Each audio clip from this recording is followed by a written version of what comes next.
Good morning. This is KELOLAND on the go with all you need to know in news and weather as you start your day. We now know the name of a Miller man who died in a two-vehicle crash on Monday. 31-year-old Caleb Shuett was driving and failed to yield at a stop sign entering U.S. Highway 14. A semi was traveling eastbound on Highway 14 and crashed into Shuett, where he received fatal injuries. The driver of the semi was not injured.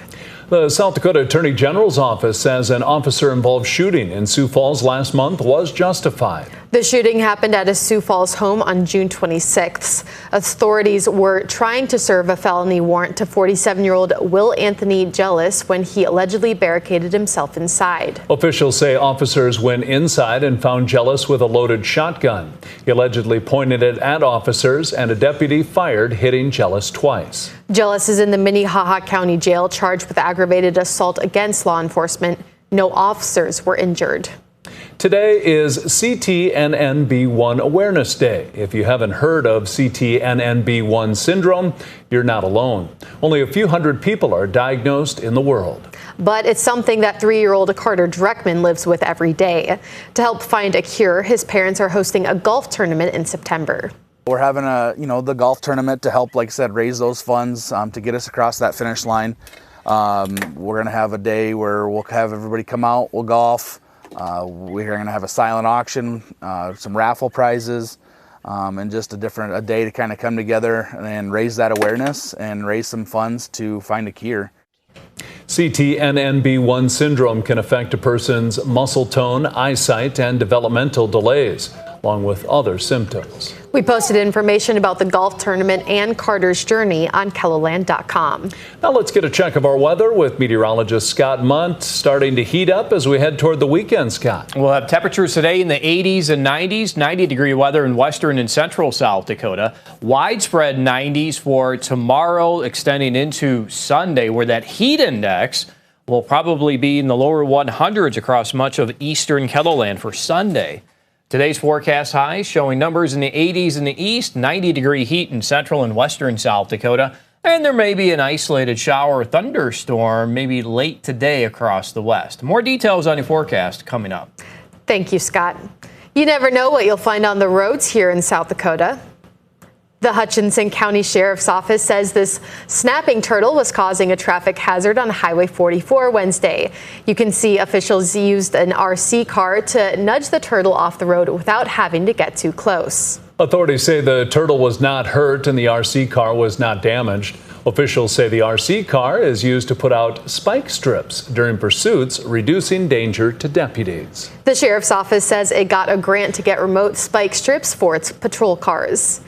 There's a new business in Sioux Falls that allows you to play golf all year long, no matter the time or weather. Swing 365 is a national franchise that Pat Sabers wanted to bring to Sioux Falls to allow for more golfing opportunities in the city. Members can book tee times for the private rooms equipped with a full swing golf simulator program.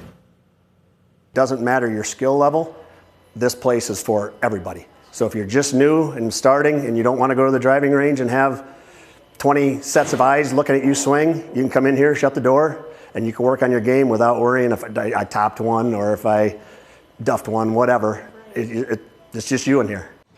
Swing 365 has membership packages available starting at $100 a month. To learn more about what each package includes, follow the link under this story on KELOLAND.com. The outdoor campus in Sioux Falls is preparing to host its annual gear giveaway, but is still building its stockpile of goods. Organizers are asking for donations of gently used gear, everything from fishing tackle and rods and reels to decoys and hunting boots, items that will be refurbished and handed out to other people free of charge. The startup costs can be quite high for some people that aren't sure if they want to participate and make the investment to buy the gear, but now we actually can get it for free so they can try it. If they like it, great. If not, they're not out anything. Donations can be dropped off at the outdoor campus in Sioux Falls Monday through Friday from 8 a.m. to 5 p.m. and Saturday from 10 to 4. The gear giveaway is set for Saturday, August 9th from 10 to noon. That's a look at some of our top stories. Now let's get another check your weather with meteorologist Brian Karstens. Brian? All right, a warm forecast today. Temperatures climbing back to the mid-80s in the Sioux Falls area. Partly cloudy skies, but we do expect the weather to stay dry in Sioux Falls. The best chance, if we're going to see some widely scattered thunderstorms, will pop up this afternoon. We've got a hint of that already this morning, but probably a little more development in the northwest here to round out the day. Pierre, Aberdeen, Rapid City, we're going to carry a 20% chance of storms.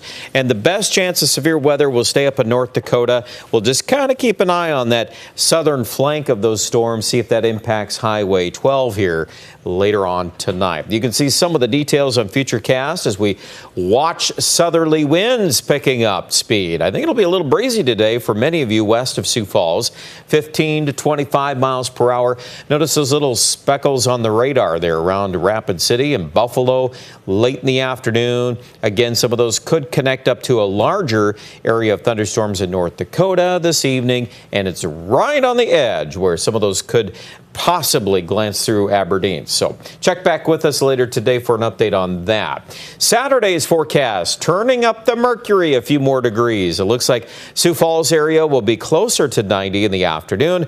Mid to upper 90s, very common in central South Dakota. We'll probably end up with a couple folks near 100. That might actually help aid a couple of high base thunderstorms west of Winter Saturday evening. There's some evidence to support that, so we're going to run that through the forecast. I don't expect that to make it to Sioux Falls, but then on Sunday, a hot and humid, very humid day. The heat index is already high enough tomorrow. It's going to get worse on Sunday as temperatures will likely be into the 90s and the feels like temperature above 100. Finally, Sunday night, watch the maps in northeast South Dakota.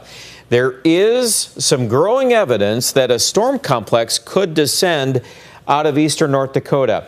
We're very early on the particulars on that and whether or not that's going to be, mostly a Minnesota problem or if it will back build into South Dakota. But there's at least enough here to watch in the forecast Sunday night for some late night storms with some wind. And I'm going to kind of leave it at that for right now. It's nothing to worry about yet, but it's certainly something I'd check back in on the forecast. As of right now for Sioux Falls, we don't have anything there Sunday afternoon, but it's that Sunday night time period that could get a little tricky. Monday still looks hot, but then Tuesday, we're seeing some relief. It looks like a cold front with showers and thunderstorms in the region, and that also includes Aberdeen. Notice what happens to the temperature. Day 6 and day 7, it really goes down in the 70s, and it's not just one area. It's going to go all the way to the Black Hills. So we'll get through a hot weekend in Pierre, hot weekend for Rapid City, near 100 tomorrow in Rapid, but then back down to the 70s on Wednesday and Thursday. Check out more information online at kettleland.com.